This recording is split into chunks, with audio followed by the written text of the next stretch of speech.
Hi, this is Erin from Blossy Bee. Welcome to my channel. The plan for this video is to make a rose jar with matching lid using AR400 Eco Casting Powder. Now, if you've ever had an issue with silicone moulds not staying in their shape, you might find my little solution interesting. I end up making not one, not two, but 3 of these dear little jars. This is the mould that I'm going to be using, and it's going to be the first time. I have always looked at those beautiful Bua Nicole rose jar moulds and thought, oh, I wish I could afford one of those. This is my TEMU version. I was just showing you there, I'm going to be using the colour Mulberry in the Arc Liquid Pigments from Just Resin. And I'm putting in my water first. I've tinted it and then adding my powder. And I'm just going to mix that up thoroughly. And then I'm going to do a little bit of a dirty marble. So for me, the dirty marble is just a rough marbling where you don't really blend colours at all. You just add a few drops of a pigment and then put them in. So I've had this section a little bit speeded up because I really want to get to the demolding so I can show you how these look, but also the little problem that popped up for me. I did have to mix up a little more of the Eco Casting powder. And this is the AR400 acrylic resin Eco Casting powder. And I buy it from Harry and Wilma in Australia. And it's a very fast setting and just beautiful to use. So around about an hour after I poured these, the Eco Casting powder has set beautifully and it is time to demold. So out of the leftover resin, I poured these little beautiful hearts. And then it is time to demold the lid for our little rose jar. And it's quite pretty. I can see straight away, though, it doesn't have as much detail as I would have liked. Obviously, when you spend more money and you buy a handmade mould, you can get a lot more detail. Anyway, and here is our jar. Now, this is the problem. The lid doesn't fit. And it would not matter which way I turned it or how I moved it around. It simply did not go in. But you can get a really good idea of the jar. It's now around about 3 days after I cast these, so they're fully cured. And in fact, I just finished top coating the beautiful parrot and budgie coasters and trinket trays in my previous video, and I had some leftover resin, and this is a Tumbler resin. It's a 1-to-1 ratio mix, and I've never applied resin in this way onto an eco casting medium, so I was just intrigued to see what would happen. And look, I thought it started off looking quite good. So I just gave it a good coat all over, just using my hands to really wipe it round. And then lastly, just this little silicone tool to make sure that I haven't got any pools of resin down in the base. And then I just sit the jar and the lid up onto a paper cup so that they can cure. And then lastly, I just give the little flowers a coat as well. So I'm looking at this and I'm really not happy with it. I'm not happy with it for a couple of reasons. I did a terrible job with the resin. absolutely terrible job with the resin, and it's got a bit of a tide mark there, and I'm not sure why. And the biggest thing I'm unhappy with though is that this is an oval and this is more circular and this does not go into this. So this is an ongoing issue with moulds, and I really think that mould makers, even the more budget ones, need to address it, because that's just a waste. I can't fix it now. I could have if I'd sanded it before putting resin on it. I wish I had. So what I've done is there are 2 lips in this. So this one, the outer area, and then the inside. And what I've done is I've measured both. I have no idea if this is going to work or not, by the way. I've made a circle just out of scrap card recycling that is the same size as the outer lip, and then I've made some other circles which are the same size as the inner area. And then what I thought I'd do is, this is also the larger one, but with a guide to show me where to glue the others. So what I thought I'd do is that I'll just get a piece of paper towel. So I thought I would glue them all together. I'm just going to use this glue tape. I hope this works. So go around the edge.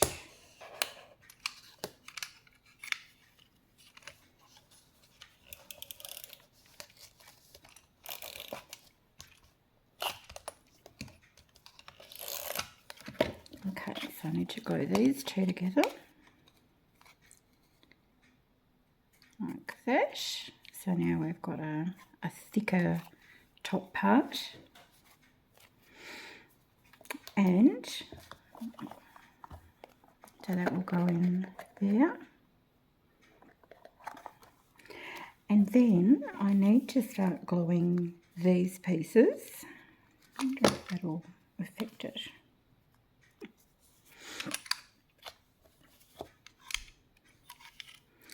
And now I just need to attach these ones.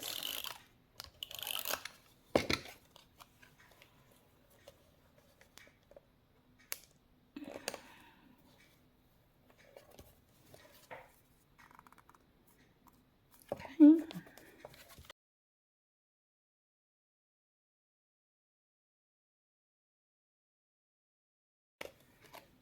Pop the last one on. And there we go. So I've now got a little, what we call it, a little plug to pop in the top. Just see if we can force that to stay in a circle. So I'll just check it looks even all the way around. Turn it over, jiggle it, and it stays. So perfect. Okay, this one, I don't think I need to do, I don't even know what I could do with this one. I could see if I can just cut something out with the laser engraver that goes around that ring. I'll go and do that and I'll come straight back. Okay, that was super quick. So I've just cut this out. If you don't have a laser engraver or a Cricut machine or some other device like that, you can just, you know, do this by hand. But that has fit on quite well, and I'm hoping that will be enough. So between this bottom one and this, let's hope that this monstrosity is able to be outshined by the new version. I'll just get some tape and just give that top part a little dust. So my idea for this one with regards to colouring is to use a combination of some fine glitter and a very pale pigment in a pink sort of colours, and then also some glitter glass. So I'll show you what I've got planned here.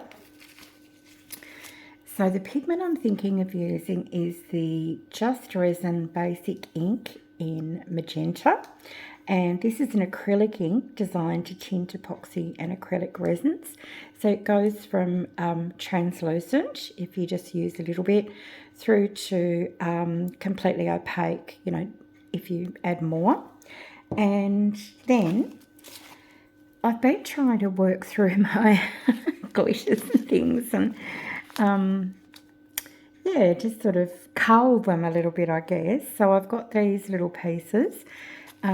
These ones I thought I'd mix in with these, and I've got these darker pink ones and some of these. And I thought what I'd do is I will put in some Elmer's Glow in the mixture, but I might keep a little bit out just because I would love to get a little bit of detail in the bottom of these leaves with some of the metal flakes, and I would like the rim to have similar. And I'm also going to use some gold foil flakes and our lovely Just Resin Midas Touch Gold glitter dust.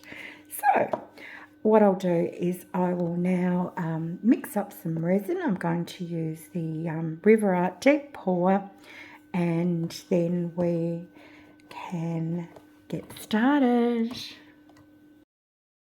Okay, so I've mixed up 240 grams of the River Art Deep Pour resin, and I've mixed it. I used my Istoyo resin mixer, and now I'm just going in and making sure I'm scraping the bottom and the sides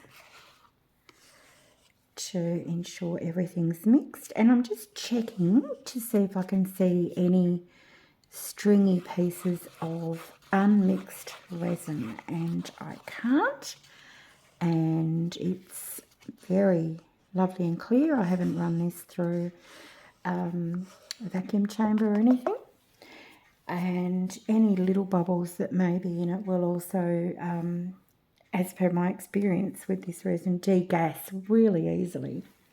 Okay, so what I'm going to do is I'm going to separate a little bit out.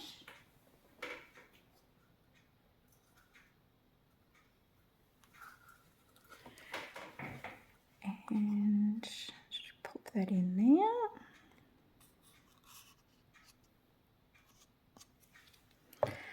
And then let's have a think. What do we need in order to this? So I guess the first thing is to do the colouring. So that Just Resin Basic, I'm going to use just the smallest amount first of all to see how we go. And I'm really just looking to tint the resin rather than to heavily pigment or colour it. And when you use a colouring, you really do need to not just look at what's in here, because that's giving you a much darker look. You need to actually either, if I pop a little bit on here, see that almost looks clear. So I need to probably push, let's say that was I won't say a drop, but it was a splush. 2, 3. Okay. And remember, it's easy to put more in. It is impossible to take some out. So this is something you really want to do carefully. And just have a look and see. Okay, so that's definitely got a pinker tinge to it. So let me have a think. I think I'm going to go just a little bit darker.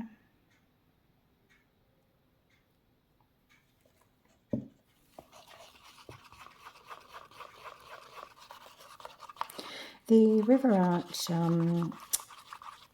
deep pour resin that I'm using has got an amazing pot time and working time. So I feel quite comfortable in taking my time getting the colouring exactly how I want it. And I definitely think that is looking good. All right, so I'm going to start with my finest items first. So I've got this, the Just Resin Midas Touch.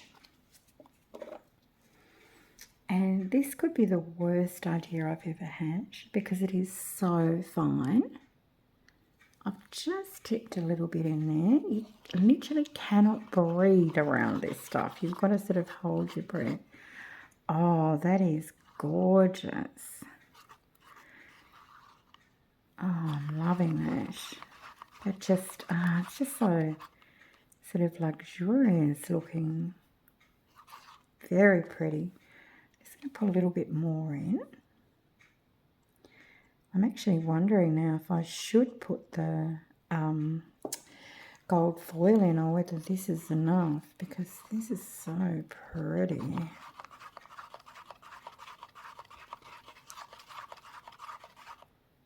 I almost feel like doing the whole thing just like this. It's just such a gorgeous colour. Wow. That, oh. Okay, now I'm deeply confused.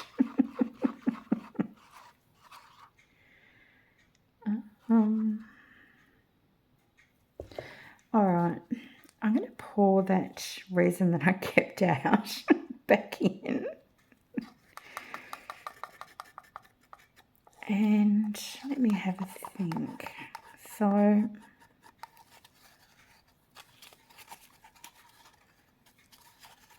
feel like I need a hashtag for this, unexpectedly gorgeous.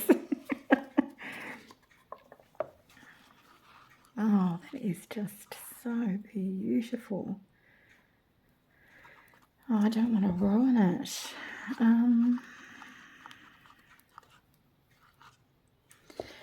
Okay, well,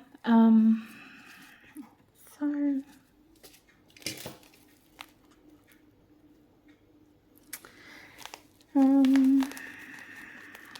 look, if I ruin it, I'll make it again. So I'm going to add in this. I wouldn't say it's a crushed glass. It's not a glitter glass, but it is a glitter that looks like it. So we'll pop that in.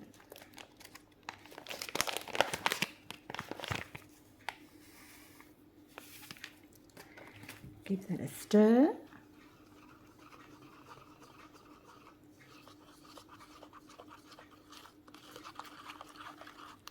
Wow, and it's just so pretty.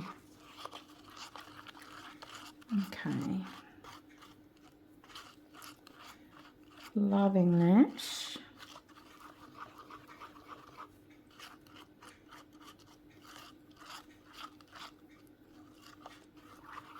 I don't think I want to add anything else to this. I just think that's beautiful.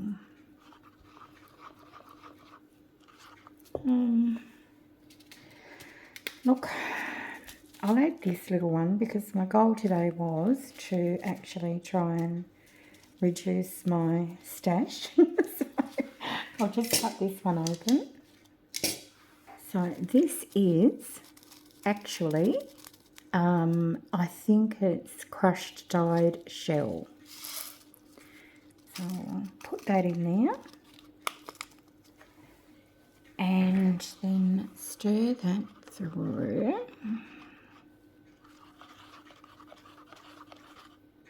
And yeah, I think that looks really pretty in there.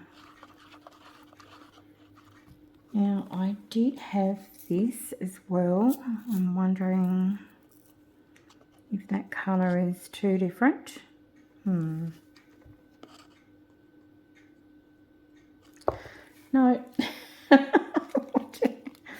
I really do have to start reducing, not reducing the amount of materials I've got, but where I've got little bits and pieces, I want to start using them up. Actually, the point may be new. Oh no, I can. I was going to say I can't even open it. Okay. As I said, if I wreck it, I'll do it again. So this is, again, I think dyed. This could be just little stone chips, I think. I'm not sure. Unsure of where I got them all from as well. And of course there is a chance that they're all going to drop, and I'm okay with that.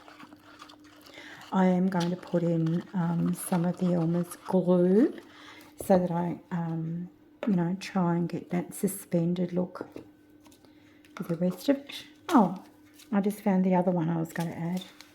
So I'll add that too.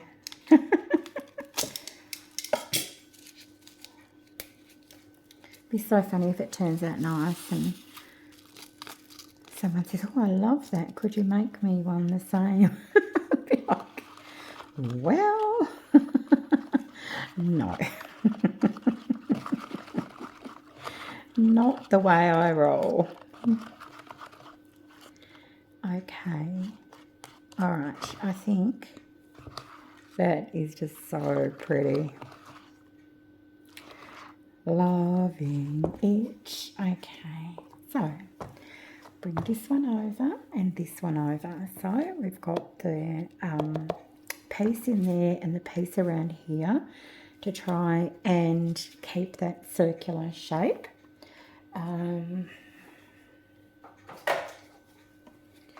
And now I just need to add in some Wilma's glue.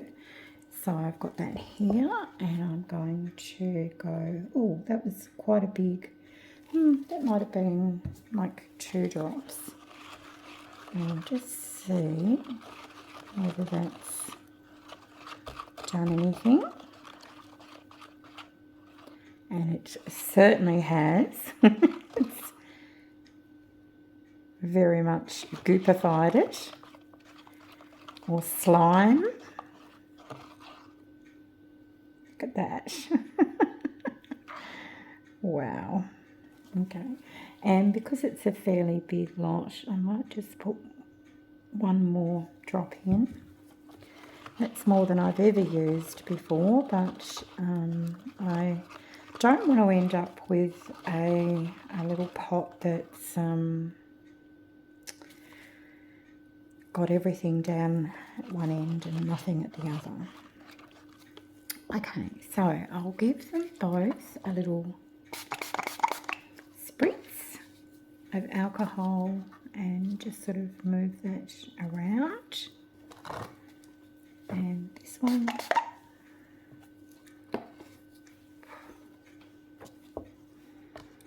And then I'll just pop a little bit into the lid to start off with. Make sure we get down into those little nooks and crannies. And then I'll come back to that in a minute and give it a little squeeze. Okay, so with this one, I'm just going to start pouring. And when I feel I'm about a third to a half of the way, I'm going to stop. I'll let that keep going down. How pretty is that? Now this one, I'm just go in and really carefully make sure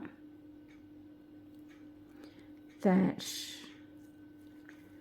the resin is able to flow into all of those little pieces.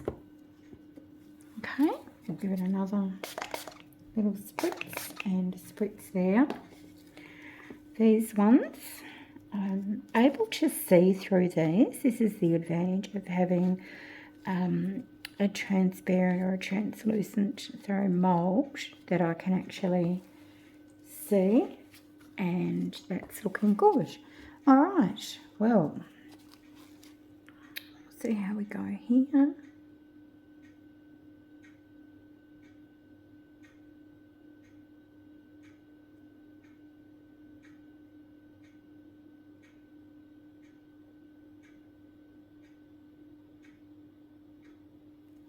Okay, we'll just let that settle and then go back over to here.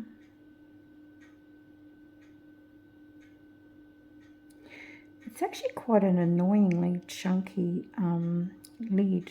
I don't think it needs to be, but it is.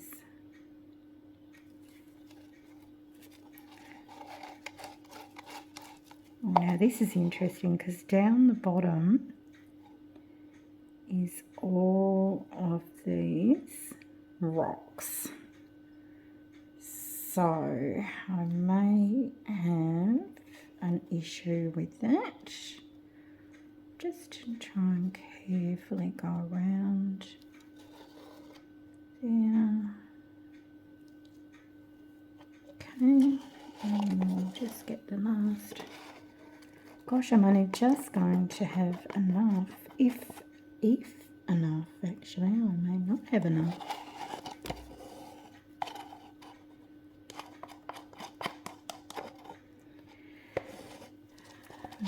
Just give this a scrape.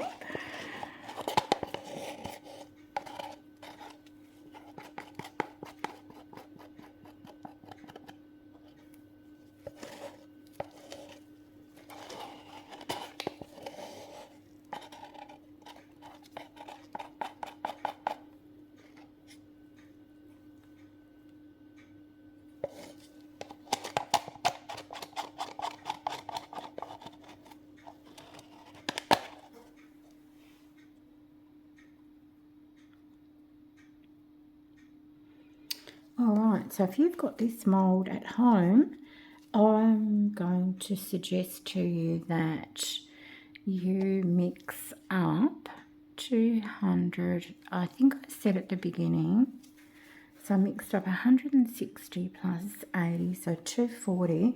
I think 250 grams would be safer, I think, because this is not quite at the top. And I'll have to have a think about what I'm going to do with that.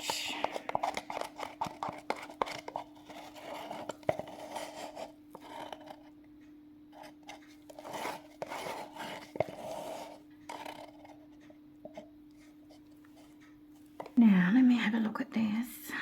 So the consequence for not having that totally, it's probably about 2 millimeters off the top at the moment. And this one about the same. So I think, just to be on the safe side, I'm going to mix up another perhaps 10 or 20 mils, and I'll pop that on the top, and then I'll come back to you when they are cured. And let's see if we've been able to solve that problem of not having a neat circle for the lid to screw. I'll keep an eye. I can see quite a few little teeny micro bubbles there. I did add an awful lot of things into this, so I'll come back and check that shortly as well. It's 24 hours later. Now I did end up drizzling a little bit of clear resin into the top of both of these pieces just to bring them up to that level. So I've taken off that little circle part and it's now time to wrestle with the lid. And wrestle I do. And I just love it. The colour is so pretty. It is so sparkly and I'm so excited to see the base. So another wrestling match here, and I'll speed this up and then we'll be able to have a look and see how we went. Now I did just take the little cardboard piece out of the bottom and it was very easy to pop out and I love it. It is just such a rich colour, full of texture, and look at that, absolute perfection.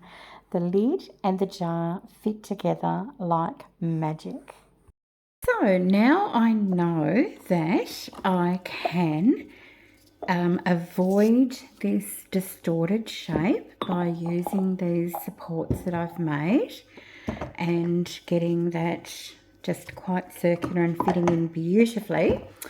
I thought I should have another go at casting this with the Eco Casting powder. So I'm going to reuse these. So I'm going to pop this little piece, it's like a little gasket, isn't it? Pop that over there. And this one, remember, we turn it over and I've got the 2 pieces of card there and 2 pieces on the top. So we'll just sit that in like a little plug and just checking that that is even all the way around, and it is. Okay, and because we've got a previously cast version of this, I can just weigh this and that will let me know how much I need to mix up. So it's coming up at 408. So I'm going to mix up, let me see, I think I'll mix up, I'll do 105 water and then 315 of the casting powder. So we'll get that organised. I'll just get a cup. And I'm going to pour my water in first after zeroing back. So I'm looking for 105 grams.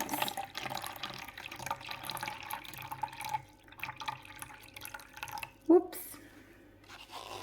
Easily fixed.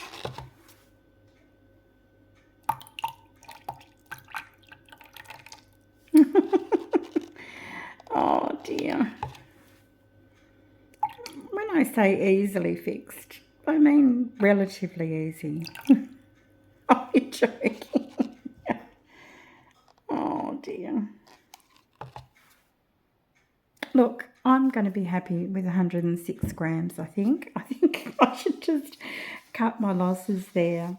Okay, so I'm going to now add in the 315 grams of the Eco Casting powder. I have this in a large 10 kilogram tub, so I keep it down on the floor. So I just have to, I've got it sitting right next to me, I just have to bend over and grab it. So we're up to 211.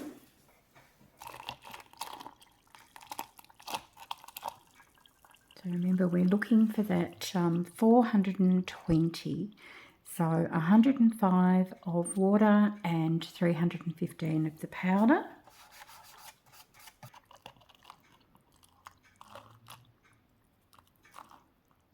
I really don't want to go over this. So we're going for 20, getting very close and perfect. Yay. Okay, so I'll just pop the scales over there, and we'll give this a stir. So you can add the water first, or you can add the water second. I find that when you add the water first and then sprinkle the powder in on top of it, it does give you a really lovely sort of a smooth texture more quickly.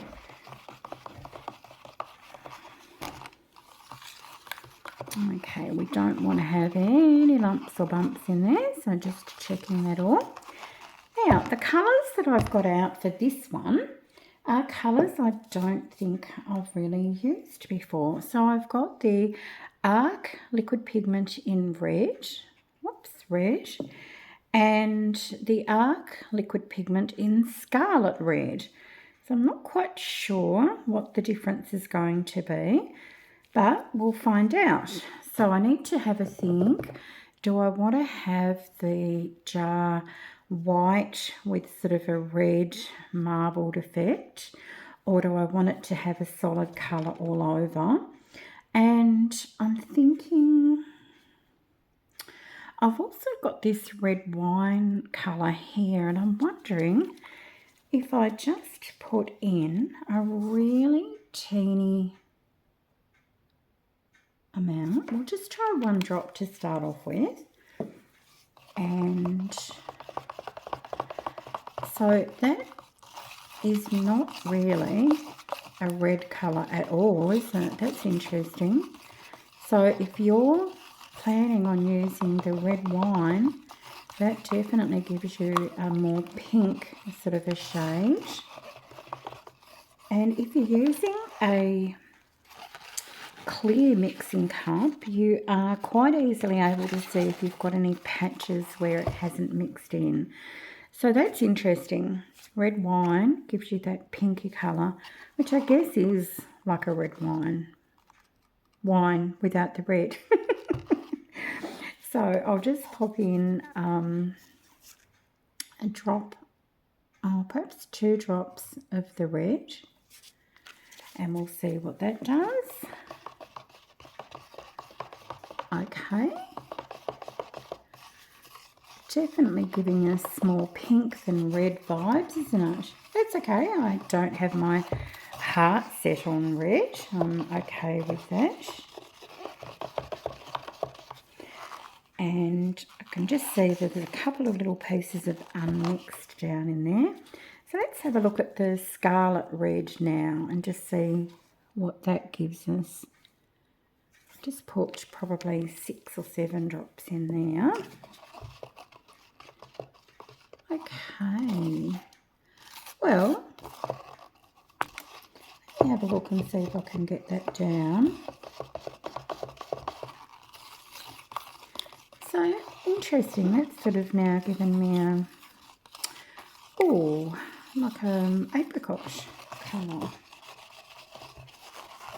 Okay, I'll just go through and make sure I've blended all of that colour in that I can see on the sides of the cup, so that I don't have any really large patches. And then maybe we'll just do a little bit of marbling with that scarlet red and see what happens. So this type of marbling I sort of call dirty marbling, because it's just not very sophisticated, and it's just getting a little bit of pigment in there and sort of barely mixing it up, and then we'll see what we've got. So I'm going to just start pouring into the lid first, and there we go. And then I'm going to put some into the main part, and then I'm going to just stop, because I'd like to check that I've got all my little more detailed areas covered, and give it a bit of a shake and a drop in the hope that if there's any bubbles that they will come out. And then I'm going to carefully do the same with this, just making sure that there's plenty of the mixture in all of those detailed areas. Now, as I'm about halfway through the pour, I'm just going to check to see if I need to add a little bit more pigment, and it could probably do with just 1 or 2 drops. 3 to be precise. And we'll give that a bit of a squiggle round, and then we can pour and see how that goes. Okay.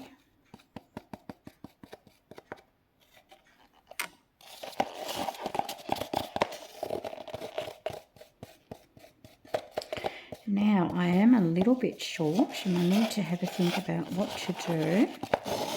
I think I'm going to just very quickly mix up maybe 20 grams, maybe a little bit more. Let's see. I'm just going to use the same cup because I'm fairly confident that I'm still within the working time. So what if I do, I'll mix up 40, so I'll do 10.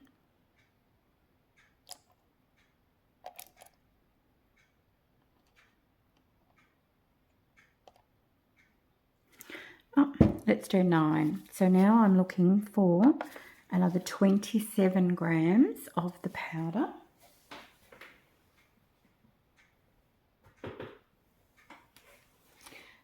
So it's a 3-to-1 ratio, of course, so we're looking to have the 1 part is 9, and so 3 parts is 27. Just over, but I'm sure that'll be fine. Now we'll give this a quick little mix. Oh, do you know, I don't think it's going to be enough.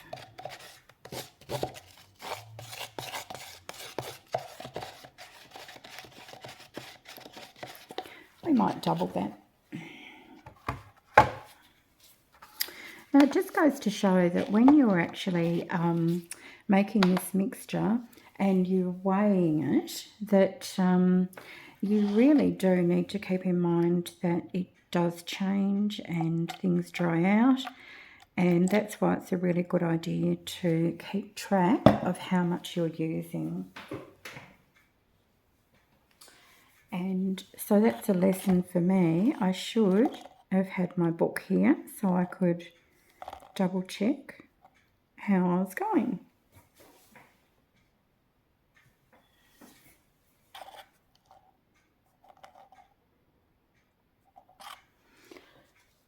All right, here we go. A little stir around. And I'll just try and scrape down any of the colouring that's left inside the jar. And then, so we'll add just a little drop of the red wine and maybe 2 drops of the red, and see how that goes. And that's when we got that sort of pinky colour. And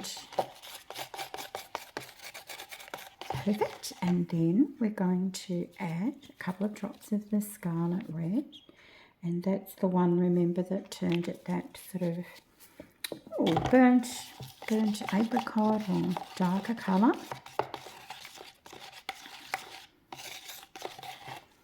Maybe 1 or 2 more.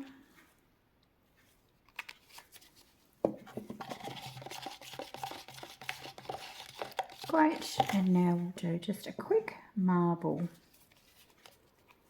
Look, worst case scenario, if it has a bit of a tied line of the 2 different mixtures, that's fine. What does it matter, really? Okay, I'll bring these back over.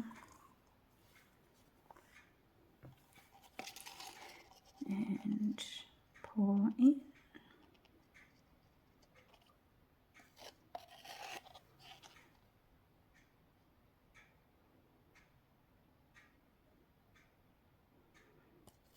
Okay, I think that one's really nicely full.